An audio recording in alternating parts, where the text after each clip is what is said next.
Hello Chastitopians, and welcome back to my channel.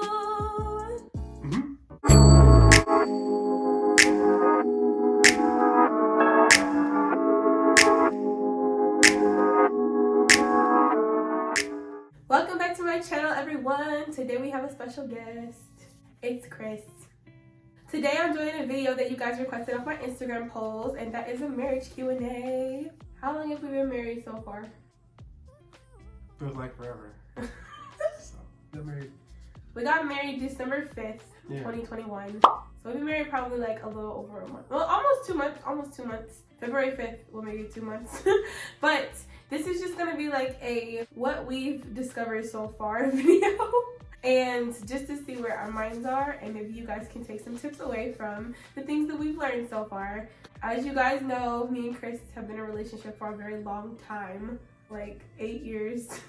So a lot of stuff it already was established before we got married, but like being married just brought a new take on things. Before we get started, don't forget to like, comment, and subscribe to my channel. I love you guys so much, and let's hop right in. So I'm using my phone to record, and Chris's phone is charging. So we're gonna go old fashioned. We have papers right here. So if you see us looking down, we're just looking at the questions so we can ask them to each other and answer those questions accurately. The first question is, what do you feel is the secret to making marriage work for a lifetime? Chris? Listen. Always listen. She's always right. She always knows what's best. Listen. I think the secret to making a marriage work for a lifetime is communication, which is basically listening too. But yeah, like letting him know how you feel, and also listening to how he feels back, and then deciding from there. Like when we were in marriage counseling, we did a lot of like activities where we had to sit down, and after the argument happened, we had to sit down and listen to each other and acknowledge that both of our points are valid and that both of our feelings are valid, and then go from there to decide how we're gonna fix what we broke. The next question is, how do you make finances work? Honestly, I think what's best, well, we got a joint account. So all of our money is in one account, and then we just pay the things off that we need to from that specific account. And then everything else, we just ask each other, like, hey, can I buy this? Or hey, can I do this?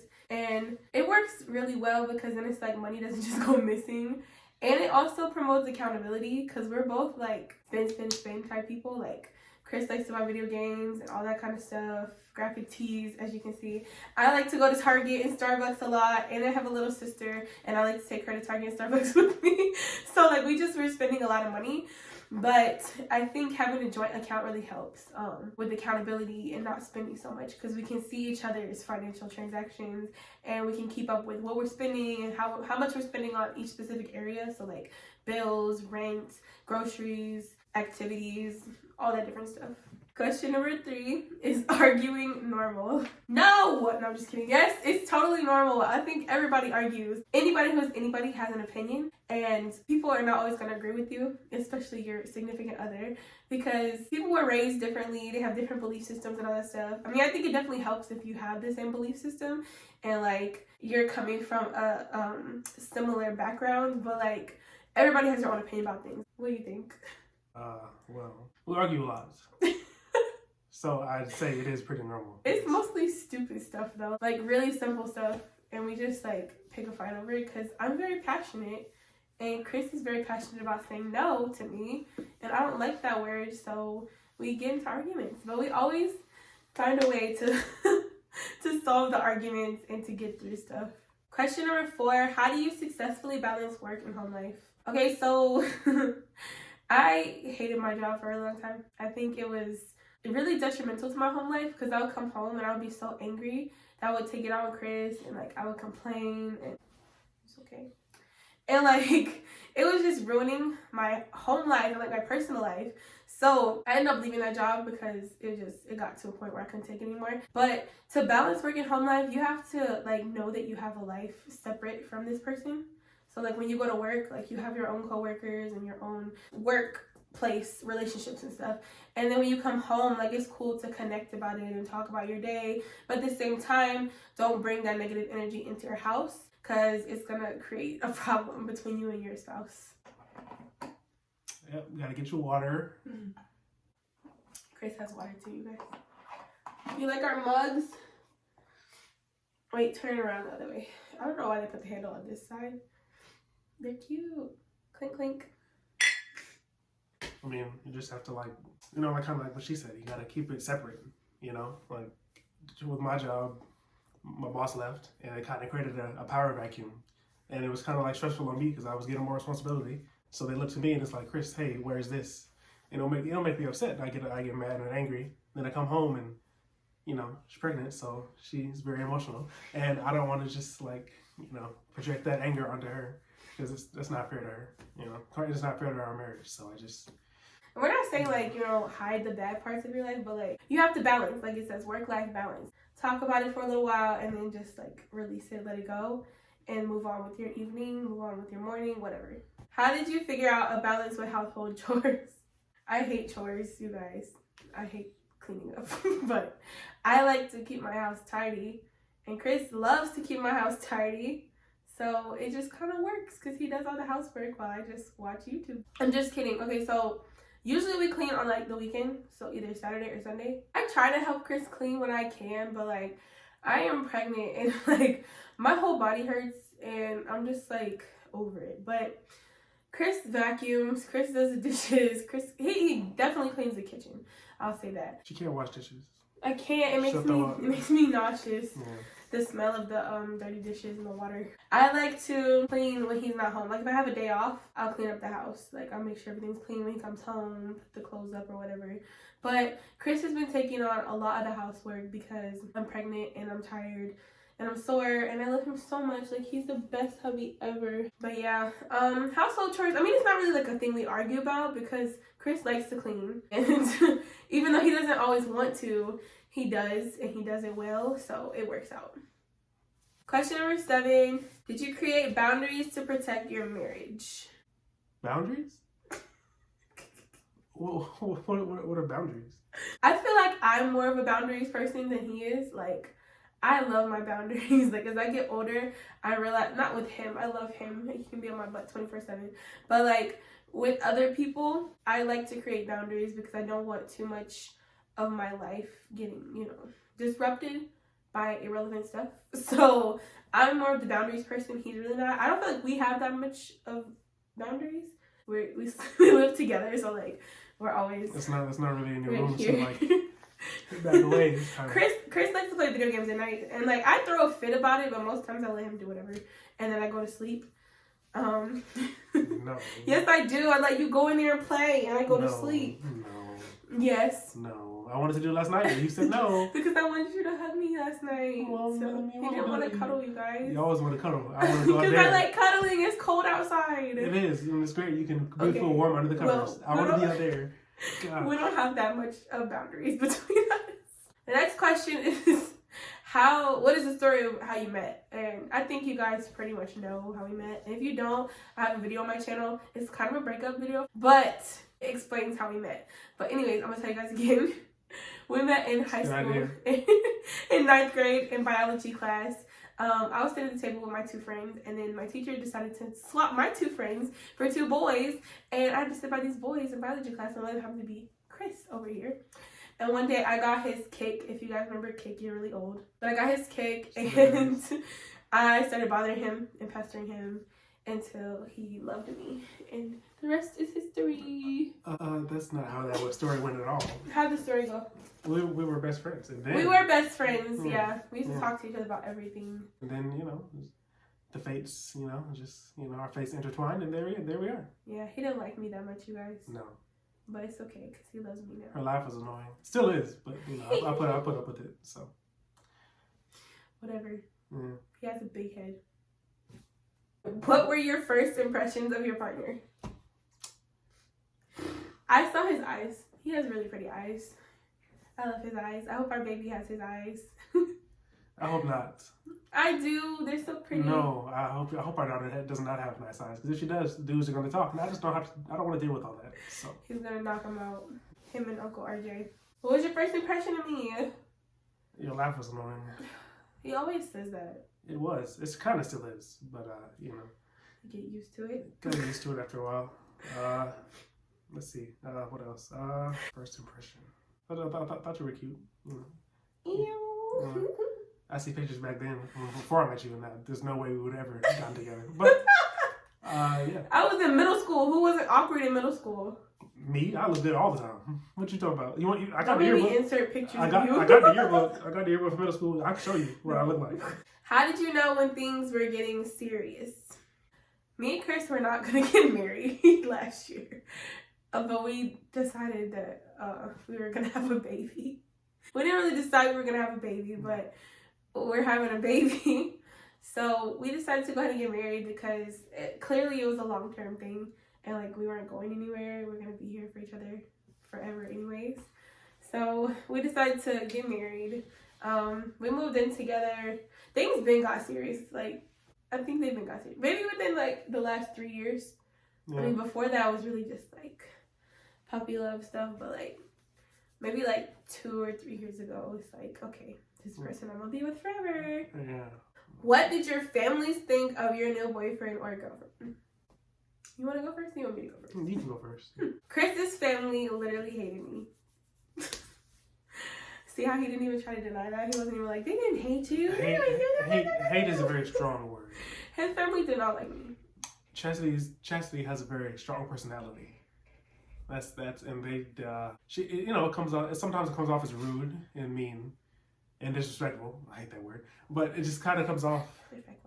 It just her. I'm an honest person. I don't like BS. Like, I'm just upfront. Like, this is who I am. And if you don't like it, you don't have to like it, but this is who I am, and this is what you get. It took a long time, and honestly, I think part of it is we're having a baby now, and I think people are realizing, like, okay, we want to be in you guys' life, so now it's like everybody's coming around, and everything is getting better. I mean, like, seriously, like, recently, we just now started getting on a good page with each other. Well, my family loves Chris. They will pick Chris over me any day. Like, Kayla has been in love with Christopher since he came into my life, and RJ loves Chris, and my mom loves Chris, but, like, I don't know, Chris is the only child, so it's like, this is their baby over here, and they never want to let him go, but he had to go at some point, so. But yeah, his family didn't like me.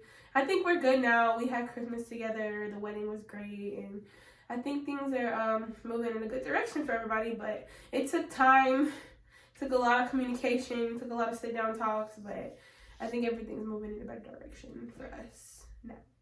My advice would be don't give up because somebody's family is trash. Like, I mean, I'm not saying his family's trash or my family's trash, but I'm just saying, like, if somebody's family doesn't like you, don't give up on them because you'll regret it in the end. Because I almost leave on Chris a lot of times because I'm like, I just can't deal with this craziness anymore. But, like, I'm really glad I didn't because now we're here and I love him so much, and he loves me so much, and we made a little bundle of love. So yeah, don't give up. You can do it. I mean, unless it's really toxic or like abusive, like definitely seek help. But yeah, if your mother-in-law is poisoning you, you probably should. Yeah, you probably should get out of there. Probably should go.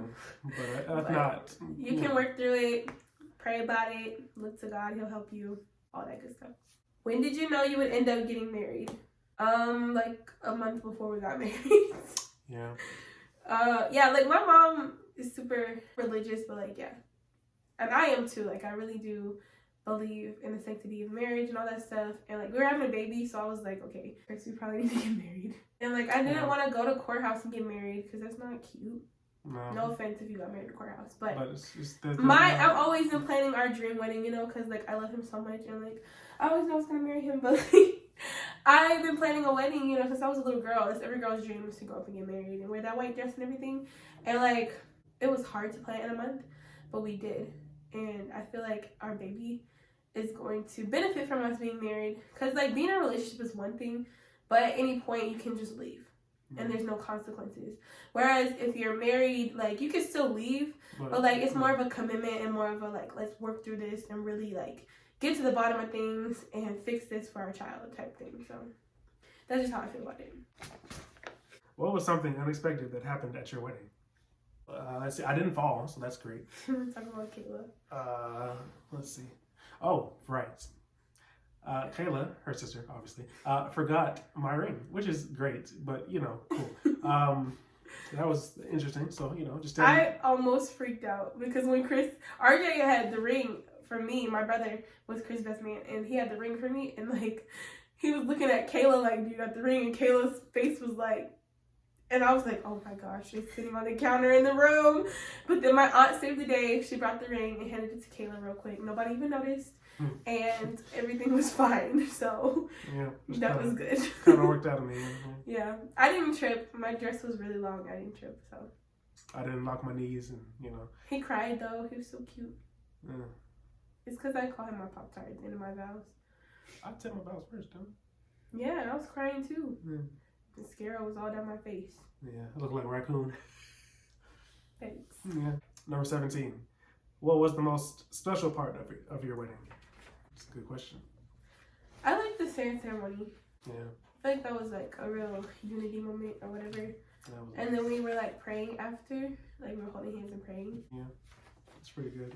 Yeah, and like when me and my brother did the father-daughter dance because my dad passed away, so my brother stood in for my dad, and RJ walked me down the aisle too. I feel like that was a special moment for me personally because like it meant the world to me that my brother stood in for my dad. Everybody cried. Yeah, I almost cried. It was crazy. All my uncles and my aunts and my mom, everybody was bawling. I almost cried, but I'm a soldier. Soldiers don't cry, so. It was cute when Chris danced with his grandma too. She was literally dancing, like she was getting down. She was like she was at the club. I loved it. It was awesome. And my mom, yeah, that's my mom. Yeah, that was sweet. That was great. She had, my mom got some moves now. I mean, she did get a trophy in high school for dance. So wow. She got the moves now.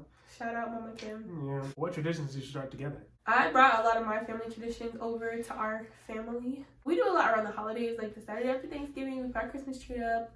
So I made sure to buy a full-size Christmas tree, even though our apartment is small, but I wanted to have a full-size Christmas tree and decorate it. And I mostly decorated it while Chris played video games, but he was there in the room with me, so that counts. Definitely, like with the baby, we want to do a lot of traditions so she can have good memories. So like beach vacation every year is important to me, like, or at least taking her somewhere on vacation, like that's super important to me. Because my mom did that for us, and then like celebrating Easter and Thanksgiving and Christmas and Santa Claus and the Tooth Fairy. Disney World. Disney World, like all the good stuff. I think all that's so important. Like I want to have so much fun, and definitely I want to implement my mom's tradition of taking pictures of everything because she documented everything from when we were kids, and it means so much to us now. We sometimes sit down with the box and we just look through all the pictures she took, especially because my dad's not here anymore. Like having those memories of him is so important. So I just want to implement all those traditions and bring them over here to our family. How did you decide whether you wanted to live in the city or the country? Okay, so right now we live in an apartment and we live in the city, I guess. We kind of live in the suburbs, but like we're really close to Atlanta. I don't live in the country. Chris doesn't. So I guess we're going to agree on some suburban line between country and city. I mean, it's out there. Like we want a really nice house, lots of windows, lots of land, so we can have, have our kids play in the yard and like get some piggies and all that good stuff. But he definitely wants to live in the city, and I want to live in the country. We all have this dream of like, living out where there's a lot of land and we can all be neighbors and just enjoying life together. I mean, land is cool now.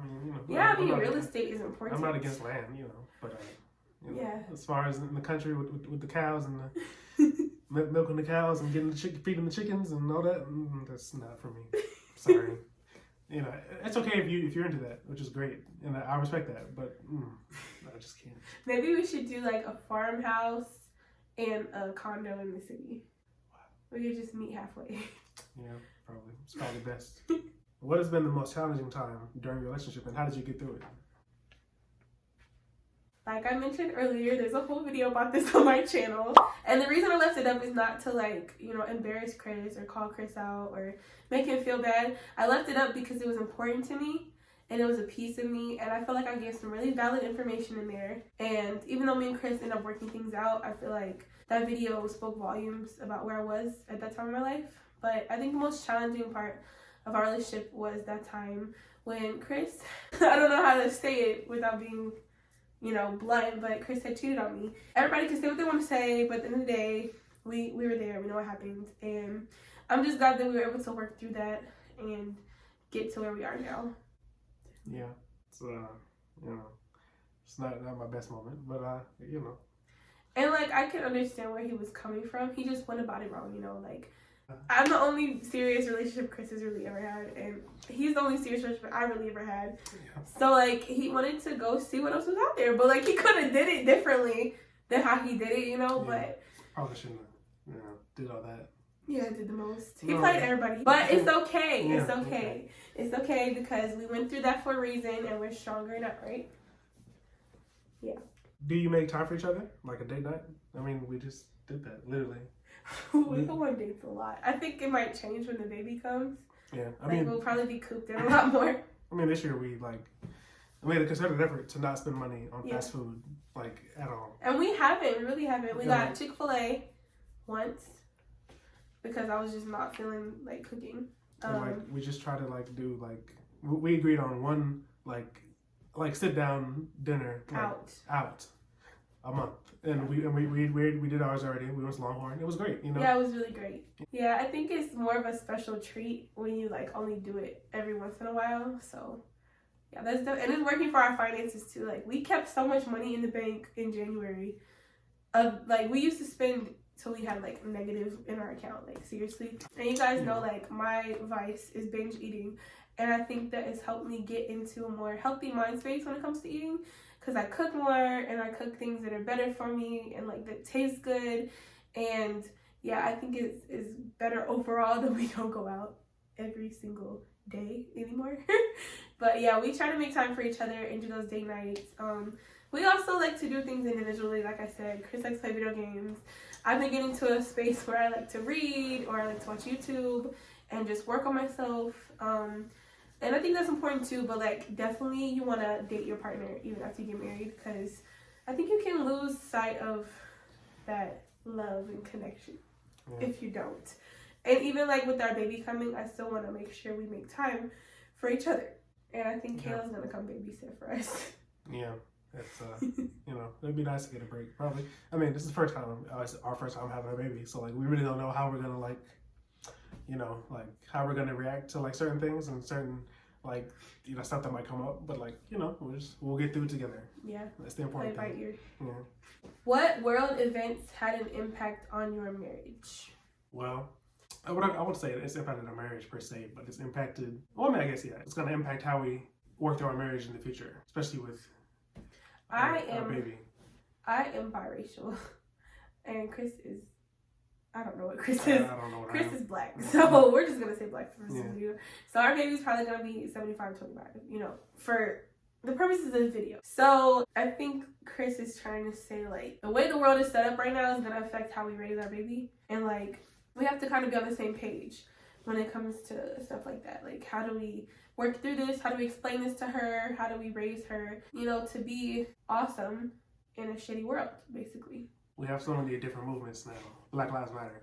We have transgenderism, which is becoming a big thing in our community, and just in the world at large right now. And we have, you know, LGBTQ is a very big movement, and I'm not trying to not trying to say ew, poo poo, that's terrible, don't do that. But how do we navigate? It's impacted. How do we navigate the changes that might come with our daughter in the future, or if we have 2 daughters, a son, who knows? Just how do we raise her and not allow the world to just dump on her, you know, because it's very easy to get sucked into that world, and we're not saying it's a bad thing, and we're not saying that if she chooses to do one thing that we're gonna disown her and say, hey, no, we don't want you anymore, you're not our daughter, but we don't want to, we just don't want her to be confused in the future, right?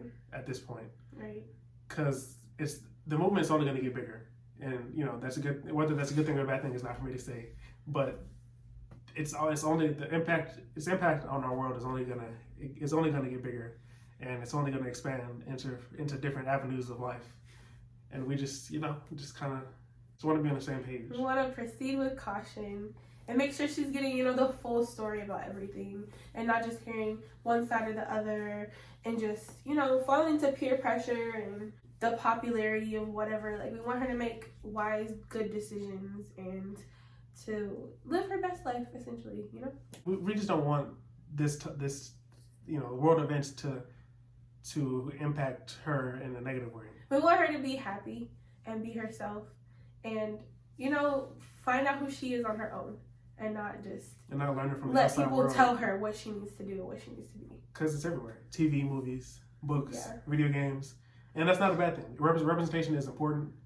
And I respect and I, you know, I understand all that. But like, we owe it to ourselves and to our children to make sure that they're well informed and well equipped for the world that they have ahead of them. Absolutely. Okay, so our last question is, what do you think it means to be a good spouse? And do you think what it means to be a good spouse has changed over the time that you've been together? I think, you know, we've only been married 2 months. So it's like, how much can we possibly know about marriage? But like, I think as a little girl, like I always imagined, you know, princesses and princes and stuff like that. And like these perfect fairy tale like pictures of what relationships and marriages look like. And like, I think that's right, you know, to believe that. But I also think that you have to bring a sense of practicality into it and like realize nobody's perfect. And there's going to be arguments. There's going to be sacrifices you have to make. But at the end of the day, it's still a fairy tale because like you're with the person that you love the most in the world and you're working together every day to create a beautiful life together. I mean, it has changed. Like in terms of like on the male side, it's changed a lot from what it was, you know, back then, and like how it used to be. Because it's like, as a man, you're told, hey, you know, don't cry, don't do any of that. But also, your wife is subservient to you, and that's not. I mean, that's not wrong, but that's also not how like you should go about it now. There's a big movement of like female empowerment, and there's you don't want to like you want to understand that it's important that your wife feels loved by you, but also that that you don't try to like diminish her feelings about herself. You know, you want to make sure that really as a spouse now, you as a husband, you have to shepherd your family the right way. Yeah. Be a good husband. You just have to be. Honestly, you just have to be more compassionate. You have to listen more to what's important and to what your wife needs, as opposed to like just going your way and just saying, hey, my wife, it's either my way or no way. I think it's the same for the wife too. Like, you have to acknowledge that this man has feelings, he has emotions, and he might not show them all the time, but you still have to be compassionate towards him and make sure that he feels loved too, because at the end of the day, like, marriage is not like it used to be. It's like, there's a balance. Like, we can both be homemakers, we can both be the breadwinners. I mean, like, as far as feminine dominance, I feel like you can't just be constantly putting men down and like saying terrible things to your husband because he has feelings, and you want to treat him like he has feelings and love him and be a good wife and support him in everything that he does. It's gotta like, before it used to be just like the man should do everything, and the woman should just sit there and be quiet and like not do anything and just let the man handle it all. But there has to be nowadays there just has to be like more of a common ground that you're on, of like emotionally, physically, so just financially, you have to be able to like meet on that level, on the same level, and be one. You gotta be one with yourself, with her, and with each other. You just have to learn how to be one. Well, you guys, if you didn't learn anything, I did, because I didn't know my husband was so well spoken. I mean, I knew he was intelligent, but like, this video really, put some new clarity on like, wow, Chris, you really are a thinker. I just have a lot of opinions. I don't know, I kind of felt like most times it's like nobody wants to hear what I have to say, so I'd rather just be quiet and say Not nothing. me, but I'd rather just be quiet and say nothing. But it's important, especially now that I'm having we're having a daughter. yeah. Specifically, I'm having a daughter, and I'm gonna have to be the dad. Teacher. I gotta teach. Show her what a man is supposed to be. A lot of pressure, but hey. You're gonna be such a great dad. That's what being dad's about. I love it. Well, that is all we have for you guys today. I hope you enjoyed this video and you learned a little bit about marriage. As short of a time we've been married, we had a little bit of advice to give. And don't forget to like, comment, and subscribe to my channel down below. I love you guys so much, and I will see you next time. Adios, Chastopians. Mwah!